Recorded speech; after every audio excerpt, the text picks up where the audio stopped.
Hey, this is Sean Malone of the Sales Ascenders. And if you want to learn the 6 and 7 figure science to success, significantly increase your revenue, and learn how to successfully build professional relationships, you should be listening to the Sell Without Selling podcast with my good friend, Stacey Oburn.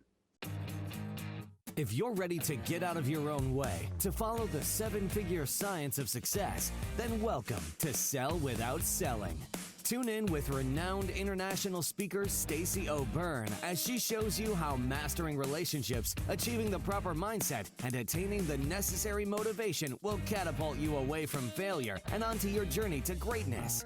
And now, here is your host, Stacey Oburn. Hey, welcome back to another episode of Sell Without Selling. I'm your host, Stacey Oburn, and I believe that learning the art and the science of how to sell without selling is the only way to achieve high 6 and 7 figure success. I'm really excited to get into today's episode. And really quick, if you're a business owner, entrepreneur, or sales professional and you haven't hit the level of success that you've wanted or needed, or if you're stuck and needing a pivot in your business and your success, or maybe you just want more and you understand the importance of having a coach to help identify the blind spots, increase accountability, and help with success strategies to take you, your business, your income, and your success to the next level. If this sounds like something for you, then head over to pivotpointadvantage.com/I want success. That's pivotpointadvantage.com/I want success. There's a quick application there that will lead to a personal phone call with me to see if we're a great fit for each other. All right, let's do this. Today I'm speaking with a really good friend of mine, Sean Malone.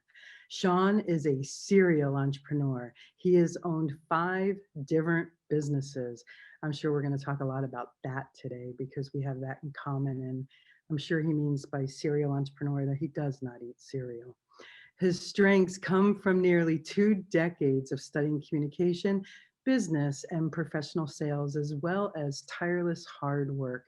After years of testing, tweaking, and successfully growing a few businesses on his own, his biggest business success was taking his electronics company from $250,000 to just over $8 million in revenue. Sean has helped guide 4 additional organizations into the 8 figures. Now you see why he's on the show. All the battlefield tested methods that he uses are part of the core of the Sales Ascenders selling systems and their proprietary Ascension Selling Method. With his unique get it done mentality and a massively supportive team, he stays relentlessly focused on solving the revenue problem for business owners so they can experience the growth and success they deserve. Always revenue, always relevant. Sean, thanks for joining us today. Stacey, I am such a big fan of you and what you do and the movement you've created, and I'm just so grateful to be here. Yeah, you're amazing. So, and I love how easy you made it for everyone to just come connect with you because that's truly the art of, you're a true pro. So thank you for having me today. Sean, feelings very mutual. I am so excited to talk with you today, and for our listeners to hear about you. You're the real deal. You know, a lot of people out there say it, you show up and you do it, right? So let's get into it. Electronics industry. That's something about you I didn't know. What kind of electronics were you in? Because I was in the electronics industry too. That's why I'm asking. Oh man. Yeah. So after I started my selling career, and I sucked at it when I first started, like most people do, right? And anything they start, they're not real good at it. It took me kind of a while to get to a place where I started making some cash with my sales abilities through learning, right? I had coaches, went to seminars, read the books, like all that stuff that we need to do. We can go back into that part of the story because I think that's really relevant and valuable for a lot of people to hear. But to directly answer your question, yeah, early 2000s, I cashed in all of my stuff that I had, like I had made enough money to buy houses and boats and toys and cars and things. And I sold all those things, and I took all the cash I had and I invested in an electronics manufacturing company. I started my selling career in commodities. So I was selling like aluminum, sheet metal, plastic, window and door hardware, electronics. And so I would go to like these medical providers who would be in the operating room, for example, and they would have like, when you go clear, and you hit the person with the little thing, right? Yeah. All think about that. They call them cow carts. It's called the Yep. cardiac thing on wheels, cardiac cart on wheels or something. And so they have electronics, right? Because you got the wires that come through, and then the little like the Yep. console, the controller. So all the electronic circuit boards, the wire assemblies, the cable harnesses, the box, the metal around it. That's the stuff that I used to sell when I first started in my career. And I was really drawn to that because I saw like the ability in the semiconductor market to like I saw people do crazy things in that place and the impact they were able to have in people's lives. And I was just drawn to being able to do that and get people empowered to be able to do that. And so I had the opportunity through a girl that I met in my college. Her father actually owned the company that I invested into. I bought 47% of it. And that's what moved me out to Las Vegas.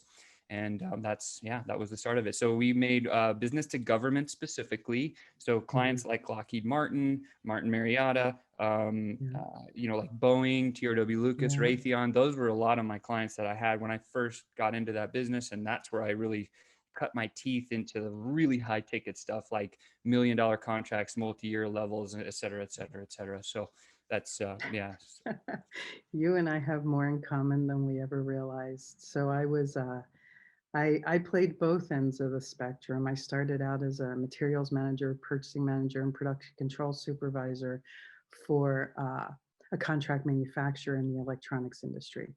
And our large clients were, Hughes Avicom, IVAC, IMED, and IGT and Bally. You know, we did all of that. We did all the slot machines for Vegas and Reno, and so then all the sales guys that would come call on me would show up in their BMWs and their Mercedes and their Range Rovers, you know, and there's my Toyota or my Lexus out in the parking lot.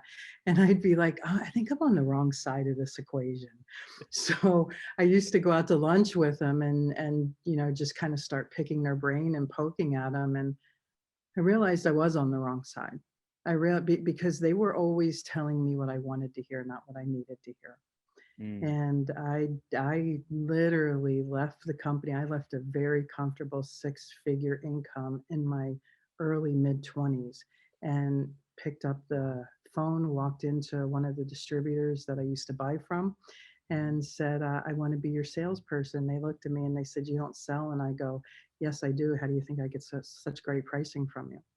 And they looked at me and they were like, well, here's your account base. And they gave me what was known in the industry as an electronic source book, which is basically the industry's phone book, right? And they said, there's your account base. Good luck. And it performed $0. And within a year, I was, my account base was over $1 million. And they're like, how are you doing this? And I said, it's easy. I'm telling the buyers what they need to hear, not what you want them to hear. And word of mouth just spread. And next thing you know, Qualcomm's my client, Hewlett Packard's my client, Toshiba's my client. I had all the big clients, and I just kept climbing the corporate ladder. So you climbed the sales ladder and the corporate ladder really quick, and then jumped off the cliff and became an entrepreneur. I want to go back to all this development you did because as you had stated, it is very relevant in your journey. So let's go back there. Yeah, sure. Thanks. So when I first started my selling careers 20 years ago, I came out of college and I only had one question on my mind. My question was, how do I make a boatload of money? That's what I want to do, right? And so, I mean, like a lot of people coming out of college is like, yeah, that's what we want because that's what the traditional society tells us that we need. Yeah. And so I called the only person I knew at the time that had been pretty successful was my dad. He built a couple of businesses. He had a master's in business. He was a metallurgist by trade. He had designed some cookware for himself, and he had a little cookware import-export business where he would source product from China and India and Africa and bring it into a warehouse that he had. And he would have his little traditional markups, and then he would sell, direct to consumer. And so he was doing about $3 million a year in revenue. And so I call him after college and I say, hey, Dad, how do I make a boatload of money? That's what I want to do. And he said, well, you got 3 choices. Are you a CEO? And I go, I don't even know what those letters mean. What is that? Right? Like that was at the time I was like, what is this? No, I'm not that, Dad. I don't even know what that is. He goes, okay, great. are you an entertainer? And I said, well, I'm not a professional athlete. I don't know how to sing, and I'm not really good at dancing. So probably not an entertainer. He's like, okay, cool. Well, you better go learn sales. And I was like, huh, great, perfect. Gives me the direction. It's really simple and straightforward. And I took a job as a manufacturer's rep, and I sucked at sales, like I said. And here's what I mean to give context to how badly I was actually at sales when I first started. So each day, like you had that consumer electronics directory, I had a manufacturer's directory, very similar, big book with thousands of names and numbers in it. And so my task, similar to yours, was, hey, here's your book, go get it. And so I started banging cold calls day in, day out. And so I was making like 80 calls a day. I said, that's my minimum, 80 calls a day. I know with that amount of activity, like even if I'm really bad, is what I thought. I was like, even if I'm really bad at this, like that amount of activity will push me through and get some deals. And for 6 weeks, every day, 80 calls, 2,400 attempts, I booked 0 appointments. Wow. The frustration that you can imagine, the anger, the emotional turmoil, the just wound up as a rubber band, like my attitude changed. It was a bad thing for me. And my boss comes to me one Friday afternoon and he says, Sean, like, you better figure this out or I'm gonna have to fire you. And I'm freaking out now. So I'm like, I run home, call my dad, like, Dad, what do? This guy's gonna fire me. And he says, go to the library and read a book. And I was like, oh my gosh, like, great idea, pretty profound, but like it kind of frustrated me. Of course, it would frustrate most people. So I go to the library and I pick up a Tom Hopkins How to Master the Art of Selling Stuff book. And I start strumming through it. And I got to this place, an appointment setting that I'd never read about before, because that's what I was doing. And it said, here's the strategy. Use this little one sentence. It should book appointments. And I was like, wow, I've never heard this before. So I rented the book, took it home, and I memorized that little like sentence over and over and over, like 1,000 times. Said to myself, went back on Monday, pick up the phone, get to the place where I'm supposed to deliver this little line. And the hair stands on my neck and the sweat beads started coming down and I'm freaking out like, I don't know if I'm gonna be able to say this. And I totally butchered. I messed it up. It wasn't even close. Like it was terrible. But the guy on the other end, the prospect I was talking to, is super cool. And he said, I know what you're trying to do. Come on over Tuesday at 9:00 in the morning. And I was like, I did it. I made an appointment. And I was so excited, right? There's so much energy and all that frustration and anger just flushed out of my body. And I was at that place where I was like, I don't know what this is, but the feeling I just had right now, I want to duplicate it today, tomorrow, next week, next month, next year, like forever for the rest of my time. So that became the pivotal like point in my life where I recognized that there was this science behind selling. And then once you understand the science or the infrastructure of what needs to happen, like you said, what you need, not what you want, then you layer your art on top of it. Because everybody's got a different personality, everyone can sell in a different way. And it's just once you have the fundamental structure, now your magic starts to come out on top of it, right? And so from that point forward, I said, I'm committed to the vocation of communications through the channel of selling. I want to learn how to get people to move in a direction that's going to help them impact their world. And so totally committed to it. And that's where I started saying, okay, I got to go learn because I don't know. And so I first went to a seminar, then I hired a coach, then I read like 20 books. I learned this appointments thing. And after I had a little bit of a structure of how I consistently started to get appointments, I'm talking about like I would make 80 calls, I'd probably book 10 to 15 appointments. So I was able to book out like almost a week and a half, 2 weeks of time in my one day of prospecting. And so it allowed me to free up my time because I learned a system and I had a coach teaching me a system, which is so valuable. And then I get in these conversations, and guess what? I sucked at the sales conversation too. I was like, man, you gotta go do, and I'm sure you've experienced this, right? Yeah. Yeah. And so I'm in these sales conversations and I'm like, I don't even know what to do. Like, how do I even have this conversation to get people to like talk about this? And so then I realized that there's these things called selling systems. And I was like, oh my God, there's these systems now. A lot of them are designed for business to business, business to government. So I was like, let's go buy all of them. I bought like 40 different systems and I looked at all the pieces and I realized like, here's the trends. Here's the ones that kind of come out of all these things. And boom, out came this 7-step Ascension method that I started using, 15 years ago. And ever since then, it's allowed me to just really propel it. So I have a system for prospecting to get into the appointment. And I had a system for understanding how to move a prospect from point A to point B and getting them involved with whatever I was doing.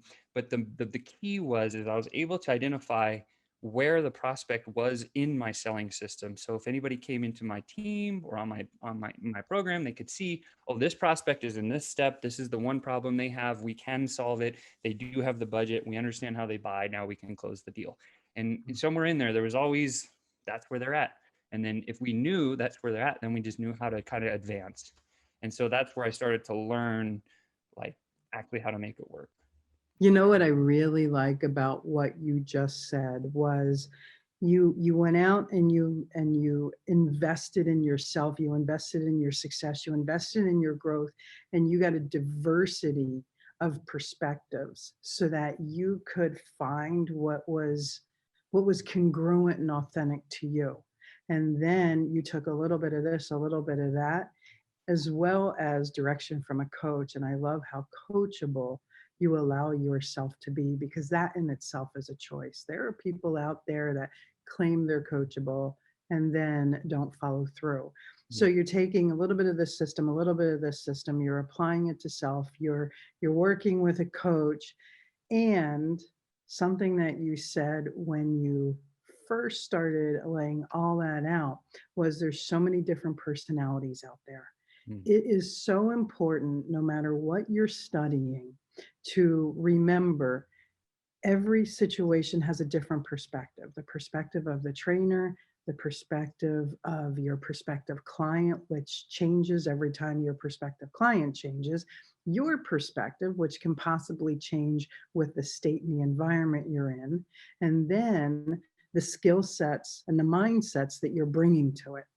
So it's so important for you to stay true to you, no matter what you're doing in sales. Make sure that it's always about them and remembering you're a common denominator in the results every time. I love So that. I love that you say that. And the one thing I'll throw on top of that is I call it sales relativity, which is we got to remember where we come from in that part of the conversation, which is what you just said, but then understand that everybody else buys differently than you. See, because most people, when they get started in selling, they say, well, I buy this way, so other people will too. And that's the first thing they think about. And then they go in and they fail, right? Because nobody buys the same way. And so one of those really important elements in any sales conversation that I always have with every single person I talk to is, well, like, how do you guys make decisions? What is the buying process you go through? You might have bought something in this price range before. Can you walk me through your steps? Yep. And then I just close my mouth and they start talking about, oh, well, what was this product? This is what we did. These are the people that were involved. This is where and how and when we made the decision. Guess what they're telling me? Here's the roadmap of how I can sell them anything I want to. Yeah, yeah. Every person has a decision-making strategy. And when you, as the salesperson, understand how to extract that decision-making strategy, then you can understand how to speak and present into their decision-making strategy. See, everybody thinks sales is a numbers game, and sales is so far from a numbers game. Sales is a science. The only numbers game that exists in sales is how much more money you get to keep from the IRS. That's really the only numbers game that exists when you learn the science. So I want to go back through your journey developing yourself and working with coaches, because one of our previous conversations, and this was something that really allowed me to respect you so quickly, was you had shared with me that you had built this extremely successful business, and if memory serves me properly, it was a very high, comfortable 7-figure business. And you were working with a coach, and the coach told you got to fire your business, and you did. Yeah, you talk about being coachable. I think a little bit of that came from my upbringing because I played sports, right? And so when I first started on a sports team, I didn't know anything. You're at kind of the bottom of the totem pole, and then you start watching and learning and then doing, right? It's that theory of watch, do, monkey see, monkey do kind of thing. And then eventually you start getting a little bit better. You do the drills to get, and then your coach says, hey, do this and get better at this. And then you get better. And then people start recognizing, whoa, you're pretty good at that, right? And then all of a sudden you work your way up to kind of the captain of the team or whatever. And so that mentality was driven into me at a young age. And so I took that whole mentality into my sales career. And I mean, because most people, if they went 6 weeks without making a single appointment, they're going to quit, right? I'd given myself 8 weeks. I still had a 2 week buffer. I was like, if I can't make an appointment or get a sale within the first 8 weeks, like I'm going to throw in the white towel. But I saw progress. And so I continued the path. And then I realized, I thought back to my days of being an athlete. I was like, oh, I just need somebody that's already clicked the buttons and done the thing so I can ask them how to do it, because they already have the answers that I'm looking for. And so when we got to what you're talking about, was we had built a pretty tremendous software business. And when we launched, it took us about 10 months to do our first $1 million in revenue. And then through the ensuing next like year, we actually ended up selling about $12 million worth of the systems that we were selling. But I was serving the wrong person. And my coach could see that. My coach was watching, because I would meet with him twice a year, and I would say to him, I'd be like, hey, this is what's going on. And then he would see like the bags under my eyes, and he'd be like, man, you're burning it, right? Like, what are you doing? Right. And he's the guy who said the hard thing that you never wanted to hear. It's what you need to hear, not what you want to hear. Yeah.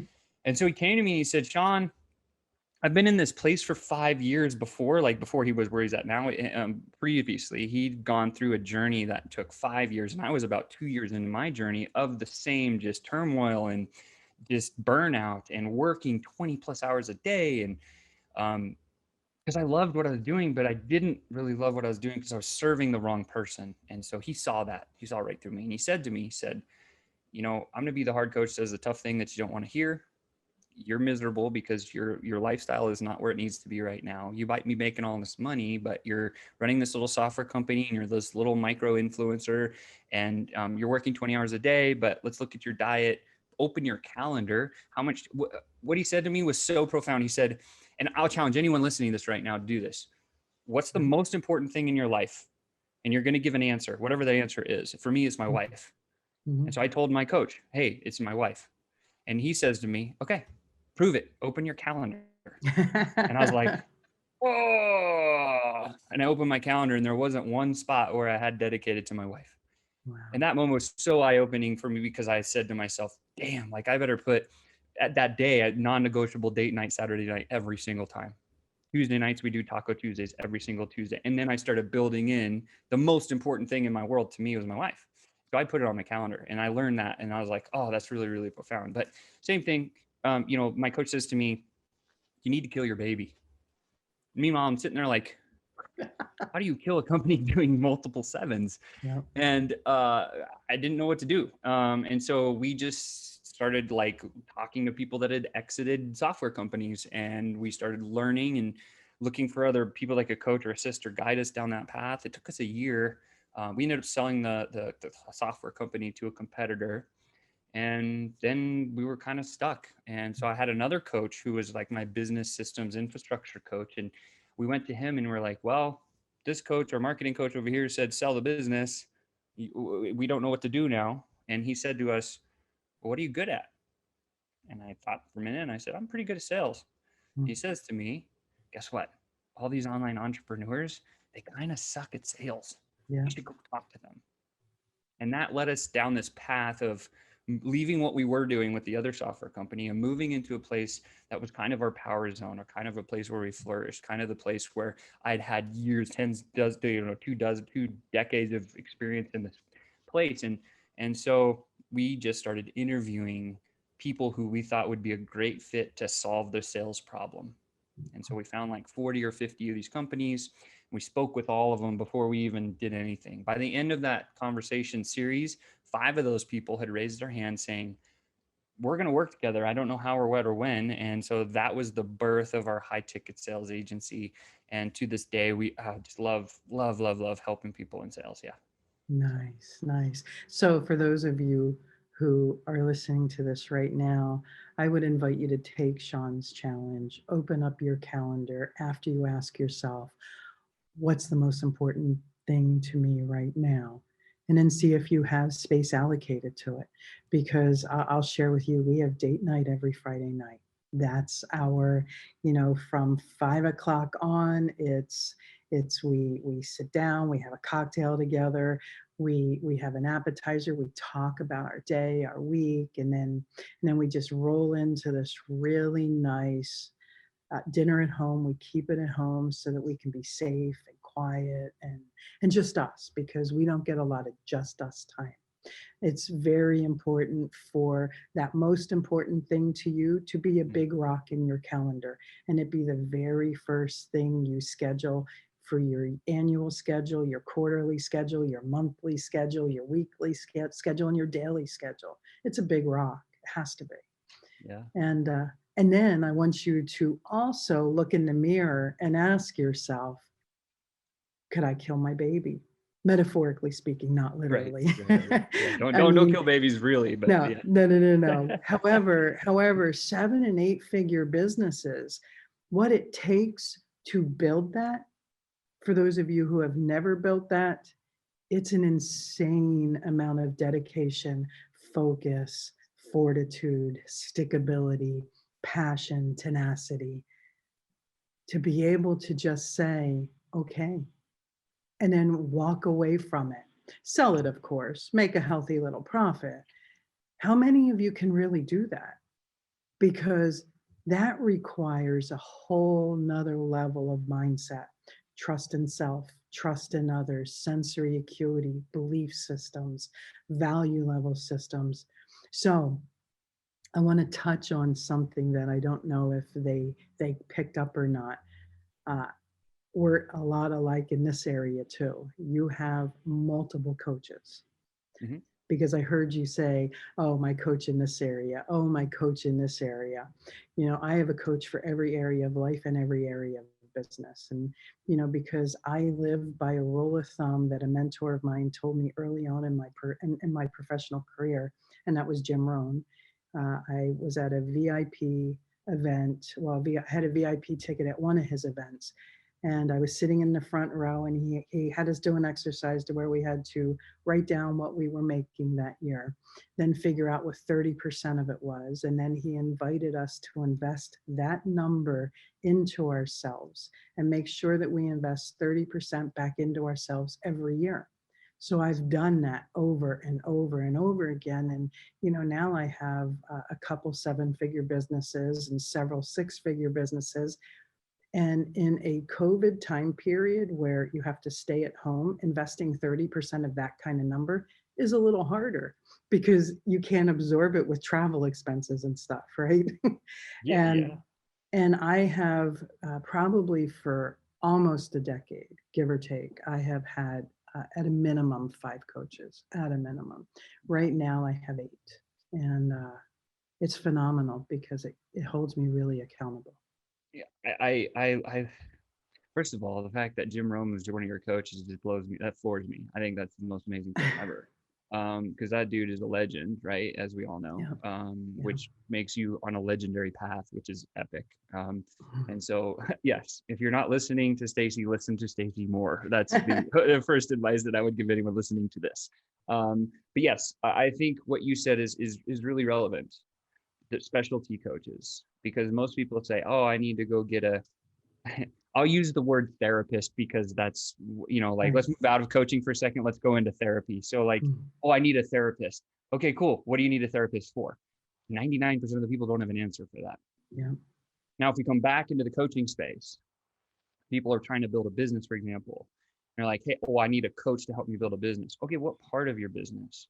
There's really 5 functions of a business. What are they? Lead gen, lead nurture, conversion is probably one of the most important ones. And you have fulfillment, you got to deliver, right? And then you have retention and resell. If we can agree those are the 5 functions of any business, then we know, like, hey, what if we got a coach for all 5? Like you said, you have 5 coaches. I don't have 5, I have 3. Right? I can't, my brain would explode if I had more than 3, because I need to expand my capacity a little bit more. And I'm not at your level yet, but working there. And so I agree with you. I think finding a person that has a particular skill set that has achieved the thing that you're looking and trying and wanting to achieve in the specific area. And so for me, when I looked at marketing, I thought, in my opinion, who's the best marketer on the planet? Well, that person is Russell Brunson. So I went through everything that he'd ever done, invested as much, I've invested more than $250,000 with the guy over my career. for him to teach me marketing at a level that not many people know. And so, and then I had a business systems coach. His name's Alex Sharfin. And so I went through one of his biggest programs that he had to learn how to set up the infrastructure on the back end of a business for the delivery, client fulfillment stuff. And then since I'd had so many different sales coaches over the year, like that piece kind of helped me with the lead gen, right? So the prospecting part, the lead nurturing, and the conversion, like that, those three areas for me, I just inherently had coach seminars and books that I read all the way through my whole career that just allow me to get ahead, right? Yeah. They say the average CEO reads something like 50, 60 books a year. Yeah. Man, if I'm About not one a doing week. that, like, what am I doing? You know? Yeah. So. Yeah. The average is about one a week. I try to read one a week and listen to one a week. So all right, let me ask. Okay, I got to know, like when you read a book, okay, so you have a book, like when you're reading a book, do you read from start to finish, left to right, the whole way through the whole book in a week? Or do you how do you do it? So yes, I read. I prefer old school hard books, right? Sure. I do prefer those. However, because I travel so much, I do use my iPad and a Kindle.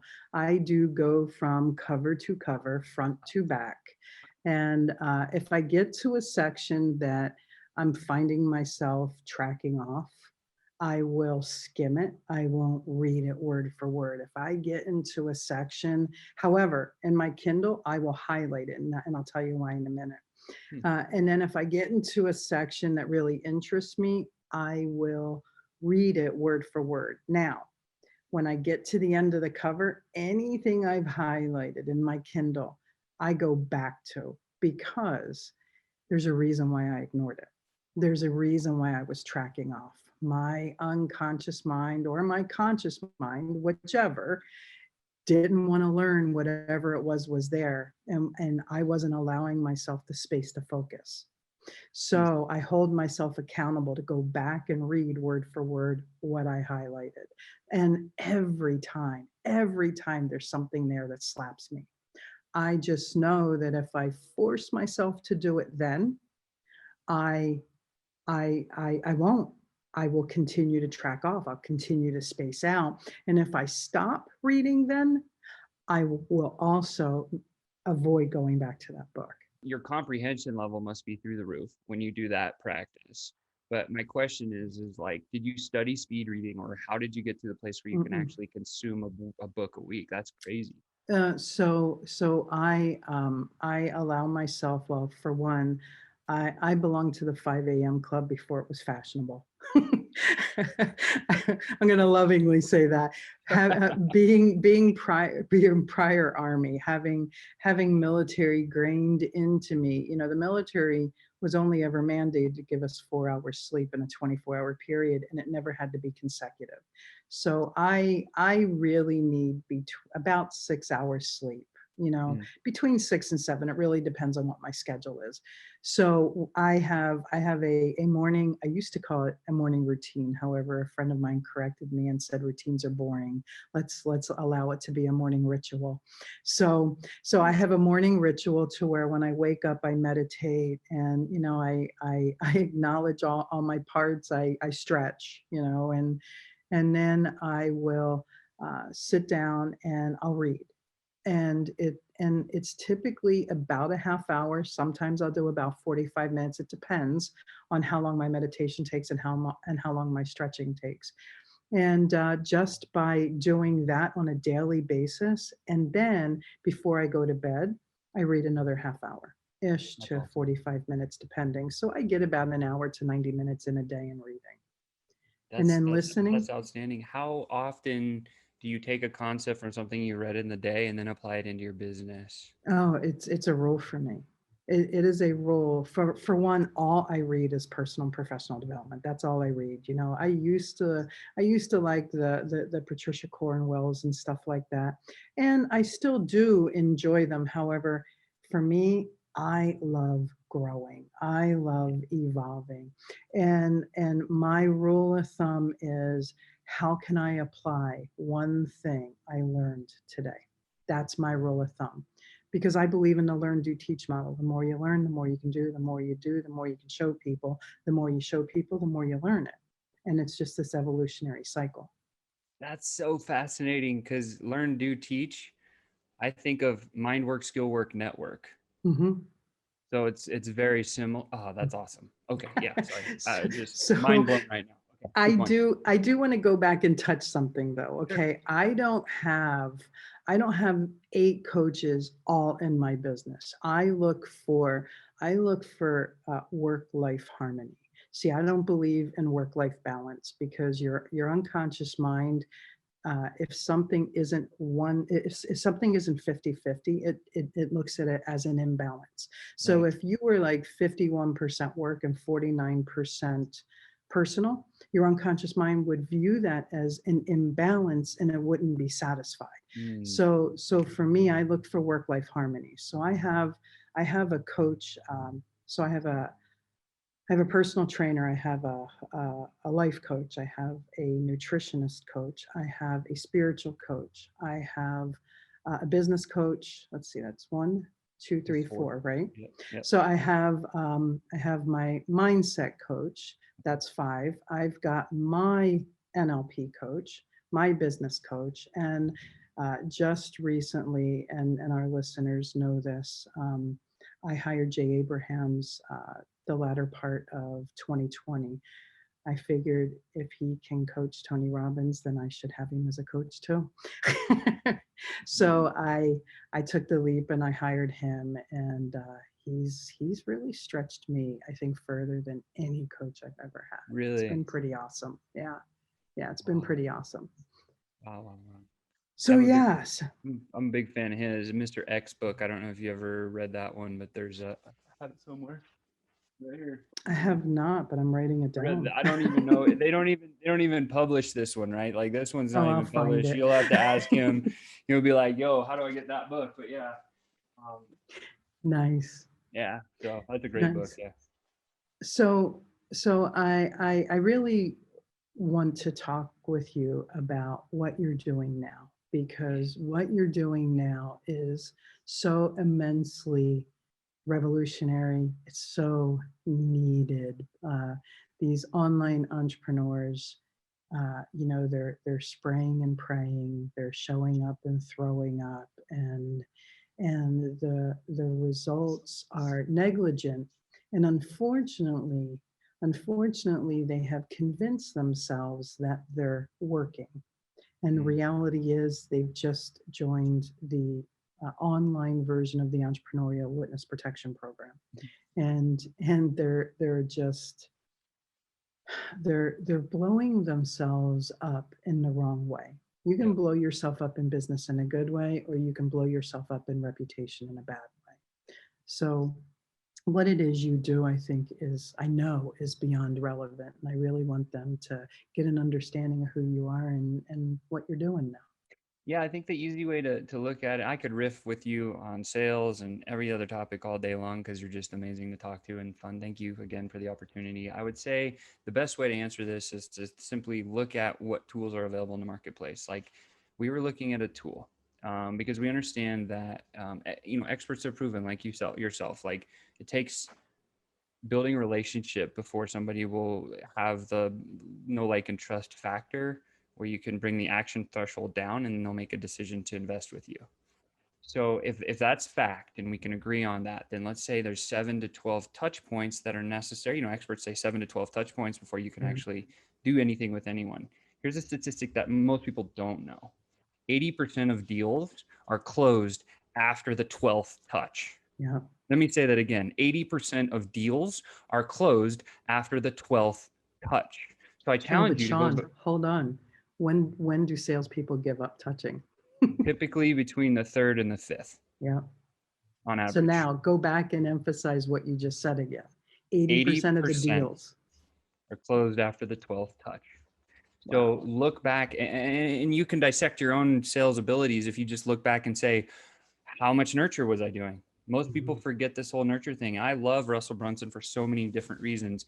One of the reasons that I love him a lot is because he created a tool, his software tool, that allowed people to kind of jump over the lead nurture step and go faster. So you can, with his software, build yourself a 7-figure organization. Unfortunately, a lot of people that do that don't have the infrastructure to support it. And that's where they kind of stumble and fall down. However, what's interesting is if you look at all these other tools that are out there, This is the question that we had. How come all these great, amazing CRMs that are out there, we all know the names of all of them, never tackled social messaging? Yet, the majority of every business that's online does business through social messaging. So we're like, wait a minute, nobody's even took a stab at this, or at least we didn't think so. So we went out and we started buying all these different software programs to understand how people were tackling this problem of covering social messaging, making it manageable and easy to like work. And here, how's 12 touch point kind of a thing. And so we couldn't find a good solution. And so we spent all our time and money building out a really amazing software product. See, we got to this place when I started our high ticket agency with my business partner. We went in there because these entrepreneurs were saying, hey, I don't want to sell anymore, Sean. I want a sales team. Okay, I've done lots of sales teams. Let's go do that. So we showed them how to hire, on board, and train sales teams. We solved that problem for them. Hey, you got a sales team, you got the sales ecosystem, you got all the infrastructure, here's all the SOPs, here's everything you need to manage and run your sales team. But then we looked at the revenue and it wasn't there. And we're like, shoot. And then what happened is our clients came back to us and like, they're angry at us because the revenue numbers haven't grown. And we said back to them, like, well, you just want a sales team. You never told us you wanted to increase the revenue, right? However, we were always keeping an eye on that because it's always revenue, always relevant. And so as we recognized this, the problem that we discovered in doing this with multiple dozens of high ticket clients was this invisible pressure they had on their shoulders of how on earth, now that I have a sales team that Chris and Sean just built, how on earth do I fill those people's calendars with the right qualified opportunity day in, day out, week in, week out? And then when we recognized that was the actual problem we needed to solve for clients, we're like, oh, well, we've done this a couple of times at 8 figures. Let's put our little system in place. And the system was being run off Google Docs and Google Sheets when we first started. Okay. So Just proving to everybody that you don't need some fancy technology to crush it. And so we started using Google and Doc, and we built this. Well, we've had this prospecting system for years. It was the one I learned 20 years ago. And we put it in each of these businesses, and the results were astounding. So, example, went into the gym coaching space. There's a girl doing about 30 grand a month, which is a really healthy, 6-figure business kind of thing, and or getting to the 6-figure business kind of thing. And we put our system in there, and in 2 months, she went from 30,000 a month to 90,000 a month in revenues. We're like, whoa, that worked. And then we're like, hey, let's try it in the video marketing space. 40 grand a month. Now she's doing 250,000 a month. And then we tried it in a bigger business. It was real estate coaching. So we brought on a company that had 8 sales professionals. They're doing about 400,000. 4 months later, after we installed our systems and everything, they're now doing about 750,000 a month consistently. They just had $2 million months. And we're like, okay, this is proof to the world that these systems are bulletproof.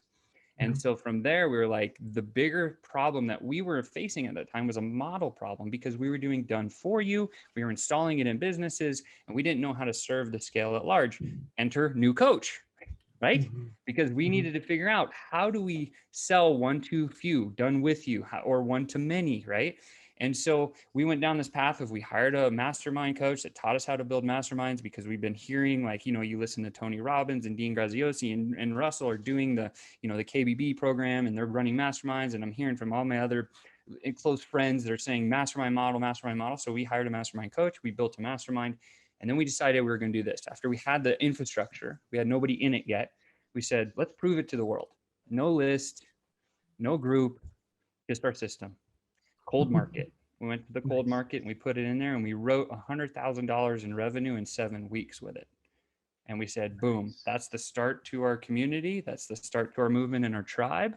And now we're going to continue to show other people in a group setting how to install this little system on the front end of their business that will predictably and consistently create the right opportunity for people to get new clients, new partners into their businesses so they can make impact. And then we said, we need to turn it up. So we created a software that actually does the same thing. And so now we have a software tool with just a massive abundance of training around it on how to actually use it to grow any business as fast as possible. Pretty powerful. That's phenomenal. Look, you guys have to understand success leaves clues. Reality is when you learn how to create success once, that becomes duplicatable throughout everything in your life. And Sean hasn't just tripped over success. He wasn't one of these accidental success stories. And I would venture to guess, so much so that I'm just going to ask the question without even finding out. How has failure helped you up level your success? Because I know for me that anytime I fell hard, when I got back up, I excelled and flew higher. Now, that doesn't mean that I go out of my way to see how hard I can fall, unless maybe there have been times that I probably did. Sure. However, I know that with every failure, there has been immense amount of lessons. I've also realized a trend lately, and I know I'm layering a question on you. I've also noticed a trend lately that the entrepreneurs today, the business owners today, are embracing failure as if it's a medal of honor and not a lesson book for success. So, how has failure helped you succeed even more? Yeah, I don't think failure is a great word. I think it's a poor choice in the English language to call it a failure. I would call Agreed. it an experience, Mhm. right? I call it Because feedback. yeah, your feedback experience is those are two much better words than saying failure. Mhm. But I would say failure is the thing that allows your capacity to grow. And it allows your capacity to grow because you can handle it. Everything's going to be okay, right? And if we understand and remember that, then this is just an experience that's happening to us, and it's going to lead us to a path that allows us to crush even harder in the future. And if we look past that experience of like, what's the thing that I did that caused that experience to happen? Okay, now I have a lesson in my mind to never go do that again, or do more of it if it's working on the other side of the coin. And so now my capacity for creating bigger success and making bigger impact with other people has grown to the point where I've taken something that I learned from one of those failure experiences, and I said, hey, if I'm either coaching or I'm doing it for myself, I'm like, this is the path I walk, this is the outcome, it looks like you're walking the same path, you may want to be careful and not go down that way. Here's an alternative solution that we figured out after trial and error, that you might want to try. And then people say, oh, well, that's really relevant, and it comes back to being coachable, comes back to finding that coach that's had the life experience, that's had those failures, if you want to call it that, that have gotten to the place where, I was trying to get to, you're trying to get to, we're all trying to go to the next level. And Mhm. so finding the people that have gone through an immense amount of failure or experience, I feel is way more valuable than saying, like these 21-year-old life coaches who haven't even experienced life yet. Like that doesn't make sense. And no offense, but I will throw rocks at them because I just don't feel Right. like they've had the experiences necessary to guide the right people. Maybe if they're younger than them, yeah. But and so the answer to your question directly is yes. I am so grateful for every downturn in my career that happened to me, even though it sucked and it hurt and it was hard, it was frustrating at the time. Um, Running a challenge is an example. Recently, I had a client of ours come to us and just say, hey, our challenge is bombing. Can you help? And I said, well, you know what? We ran a challenge. We spent tens of thousands of dollars and it bombed too. So first of all, I can relate to you. I know exactly how you feel. I'm in that place. Secondly, what do we do to come out of it? Here's the experience. Here's the capacity growth. Here's the situation or the navigation that you can use in your world to move forward. And that right there is the value of coaching. That right there is the one thing that will allow anybody that listens to you or me or anybody that's, has had those experiences to propel themselves, to jump over gaps in their process, in their system, in their life experience, and not have to stumble as hard. Which I think is great. So to answer your question, failure I think is vital to success. You hear this term, entrepreneurs are cycling all the time, right? Where Yeah. it's like they get up and they crash and they get up and they crash. It helps build infrastructure that's robust. One of the things I always talk about is like you want the lifestyle. Most people design a business, they don't design the lifestyle. I think what's more important is to design the lifestyle and then build the business that supports that. Amen. And when you Yes. build it that way, okay, let's do that. Say, for example, I want to go fly fishing. It's one of my hobbies. So I Mhm. want to go fly fishing for a week. So if I left my business for a week, I come back, look, there's going to be a bunch of failure all over the place, experiences, as we call it. Now Mhm. I know, okay, for me to go take another week off, I have to systemize all these things that didn't work. And then I take another Yep. week off and I see if those systems I built worked. And if Mhm. they did, great. Guess what? Now I'm going to go take 2 weeks off and see if I can do it again. And Love it. that is how you create the lifestyle and have the business to support it. I love it. I love it. So, in your humble opinion, why do you think most don't embrace the lessons from their experiences? Why do you think they just stay stuck in their story and accept the mediocrity, the below average? Ego, Hmm. I would say. I mean, I think like everybody says, they see somebody do it and they say, I could do it too. And then they get into it and they fail, fail, fail, fail, fail. But they don't seek the assistance or the guidance or the education necessary to grow through it. And so I feel like people get stuck in their own way is what I would say the answer to that is. We don't know what we don't know, and Right. the sooner we embrace what it is we don't know, the sooner we get out of our way. It's those blind spots that hurt. And like you, when I got out of the military, my exiting sergeant had asked me when he was filling out paperwork. He goes, "So what are you going to do when you get out, soldier?" And I said, "I really don't know. I don't have any transferable skill sets." And he looked at me and he goes, "What do you mean?" And I said, "Well, I was airborne. I was a communications expert specialist, which means I intercepted communications, and I was really good with a weapon. And I have no desire to be a police officer. So, what am I going to do? I don't know." And he said, "Well, if I can give you any piece of advice, hire a coach." From my exiting sergeant, he said, hire an executive coach, hire a career coach, hire someone. And it really became relevant to me because I was in softball and basketball my whole life. My whole life I had coaches. So that just made sense. And from that point forward, I hired a career coach. It was funny, I was making $6 an hour when I got out of the Army. I was driving a forklift, going to school full time.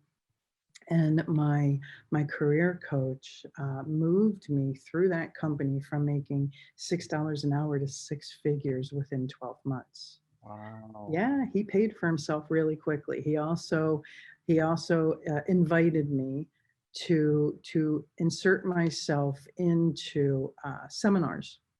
At that time, they were seminars. It was when personal and professional development wasn't sexy yet. It was in the early 90s, so it was Mhm. kind of like a new thing. And I say no, it wasn't that new, but because corporate America knew them as Fred Pryor and American Management Association. They were all just really seminars and workshops. And it's just when the godfathers of personal and professional development really rolled it out for us, the Bob Proctors, the Brian Tracys, the Jim Rohns. That's kind of when personal and professional development became sexy. And I inserted myself into the trifecta of personal development and professional development. At that time, it was a seminar where the three of them were on stage. And I bought that VIP ticket because my coach told me, if you're going to go, you really go. You go where the money is. So anytime you ever invest in yourself, make sure you insert yourself into places where people have more money than you. Buy a VIP ticket. And at that time, the VIP ticket for that event was $1,500. I made $6 an hour. So that was a stretch for me. That was a month and a half's worth of income, right? Yeah. And I did it. And I have to tell you, from that point forward, it removed I can't afford that from my mind very quickly, because I learned how to become resourceful. Instead of I can't afford that, the question I started asking myself is, how can I afford it? Yes. And that has served me my entire life, because now I don't look at a problem as a problem. I look at it as an obstacle. Hmm. And how do you overcome that obstacle? The only way to do it is to do it. Absolutely. Yeah. So back on what it is you do now. Okay, because I'm absolutely fascinated by it. You've taken the the spraying and praying of prospecting, and the I'm going to lovingly say the bait and switch, evasive, I want to be your friend messaging. You know, there's so much of that messaging out there where people reach out to people today with an ulterior motive, but they hide behind it. And this entire system that you have created removes all of that. It makes the engagement really engagement, and I'm fascinated by it. After they move through those touch points, Mhm. then what happens? Yeah, so if you can imagine, what the software does is it just manages the social messaging aspect, right? So if we Mhm. had, say, for example, I want to go sell to coaches, if you're selling to coaches, for example, then there's going to be some sort of a filtering criteria necessary, that you're only going to sell to a certain type of coach or personality or something. Right. And so the system works in a way where you have a filter on the front end, and it only lets through the right type of people you want to sell to. And then it puts them into kind of a conveyor style system. And then it Mhm. has a sequence of messaging that's a conversation that you would have with anybody, your best friend. And most people verbally diarrhea at the mouth when they go into the sales game if they don't know what they're doing, Yeah. versus, hey, one question, one answer. Very simple. Two ears, one mouth. Let use them in proportion. It's kind of that Mhm. idea. So if we had a general conversation, we recorded it, and then we transcribed it, it's like, what's the first thing that you would ask somebody? That goes into that first messaging sequence. Wait for answer, next one, next one, next one. And so what the Mhm. software does is allows you to customize any conversation you want for any part of your business, whether you're growing your business on the front end, whether you're running challenges and people don't buy, but you want to nurture those people that don't buy on the back end, or maybe there's a million use cases of how the software will work because it's flexible on the conversation that you create. But the idea is to have a filter criteria on the front end, and you have a conversation that drives them in a direction they want to go, all designed around the 12 to 25 touch points. And so, for Mhm. example, we call them pipelines. So to be like, hey, I'm going to reach out into the cold market, people I don't know that I'm selling. If I'm selling to coaches, I got to make sure that they've been a coach for X amount of time, they've made X amount of dollars, they have whatever on their social profiles I can identify as a filter. And then I'll bring them in and I'll start having a conversation. I'll invite them, for example, to come join my group. This is what my movement's all about. If you want to be Mhm. part of the tribe, come check it out. Some people raise their hand, some people don't. That's fine. So the people that raise their hand, then we say, great, here's the link, jump in. And then the next touch point is we look at their profile, make sure they're doing something awesome. We toss them and we say, hey, you're doing something awesome, right? It's just a cool conversation to have with a regular person. And it goes on. And then it sends an invite to jump on my calendar. And then I get on the calendar and I have a conversation. The conversation revolves around one thing. That one thing is, do they have the problem that I know I solve? Mhm. If I can identify the problem that I solve in a conversation I'm having with somebody, then I can go move forward to close the deal if I want to. Yeah. Can't sell And something if you can't find yep, if you can't find a need or fill it. yep. Yeah. And if I can't find a need to fill it, then the next thing I do is I say, here's a referral. I love it. I love it. So, welcome to the signature question of the show. So, the signature question of the show, Sean, is what does selling without selling mean to you? Impact. Selling Mm. without selling means impact, right? So it's like, hey, how can I truly impact your world? How can I make things better for you? Where are you trying to go? Where are you trying to get to? So selling without selling is really serving. Selling without selling is empowering other people to have the tool to make the impact that they're really trying to make to achieve the thing that they're going after. That's what I'd say. I love it.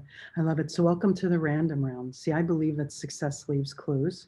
Sure. And I love to ask our expert guests questions so that our listeners can say, oh, I really like that, extract that, and then apply to self. So, I have two, maybe three questions to ask you. So, question number one is, what does your morning ritual look like? Mhm. I love that you asked that. I'm actually tweaking it around. I follow Hal Elrod's Miracle Morning fairly closely. So I'll Yeah. wake up like you. I have my moment of, I do a body check.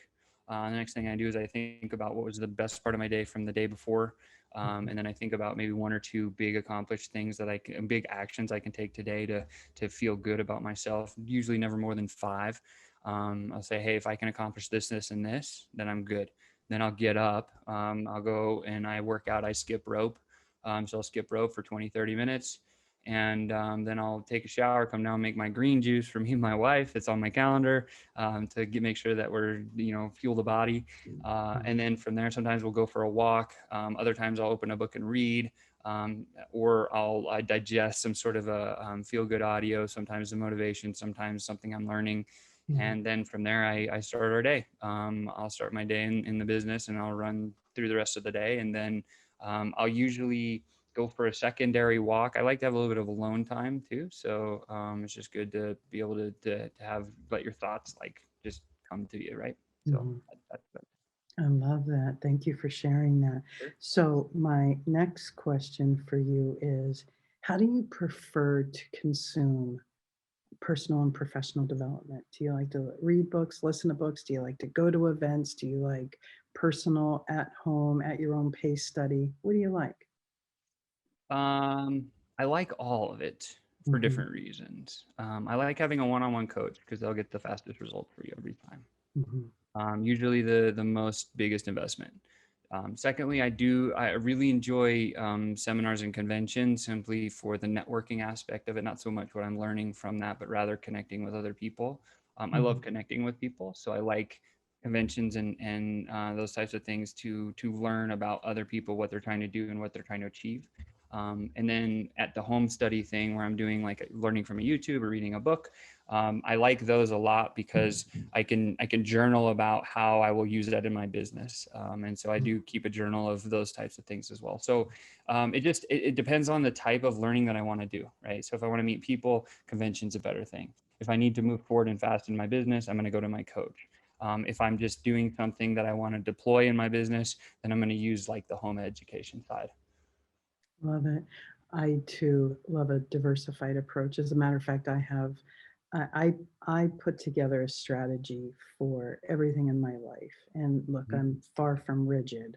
I believe if you fail to plan, you plan to fail. So I have a personal and professional development strategy, and it's a little bit of reading, a little bit of audio, a little bit of home study, a lot of one-on-one coaching, some group coaching, mastermind. I like the potpourri because it removes me as the only perspective in the equation. However, it gives me the perspective of the equation. So, Sean, I know without a shadow of a doubt that our listeners are going to want to find you, reach out to you, connect with you. How can they find you, reach out to you, and connect with you? Yeah, the fastest way is to jump onto Facebook and go join our free Facebook group. Just go on Facebook and look up Sales Ascenders Inner Circle. You'll see a picture of me with a beard, a bigger beard than I have now, and my business partner. So Sales Ascenders Inner Circle Facebook group, by far the best way to connect with us. And then just hit me up in a personal message as well. That's another easy way to do it too. That's fantastic. Thank you. So we'll make sure that's in the show notes. Sure. And I really, really appreciate you coming on the show. I know what your schedule's like, and I have loved this conversation. I look forward to many, many more. You too. Your success is important to me, and it's also important to me to make sure that these episodes are valuable to you. I would love for you to do a few things right now. I'd love for you to hop over to Instagram and follow us at Pivot Point Advantage. That's hop over to Instagram and follow us at Pivot Point Advantage. Second, I'd love it if you'd head over to Facebook and join our Sell Without Selling community. That's head over to Facebook and join our Sell Without Selling community. We have an immense amount of interaction on both platforms. We also share different information on both platforms, so we look forward to seeing you there. Last and definitely not least, I love to chat with you, give feedback on the episodes, and find out any topics that you're interested in to help make this podcast more powerful and helpful to you achieving the success you've always dreamed of, desired, and deserved. Head over to pivotpointadvantage.com/talk to Stacy. That's pivotpointadvantage.com/talk to Stacy. Let's get a 15-minute call on the schedule. I look forward to getting to know you. Always remember this. Choice is a powerful thing, and suffering is always optional. Get out of your way so that you can get on your way, so you can finally have your way. Thanks so much for listening, and I look forward to talking with you soon. Whether it's mastering your mindset, communication, or success, we have more ways to keep you on your journey to greatness. Be sure to visit us at pivotpointadvantage.com for exclusive online training programs, success-specific courses, and more ways to connect to Stacy directly to help you achieve the financial success you've always desired, dreamed,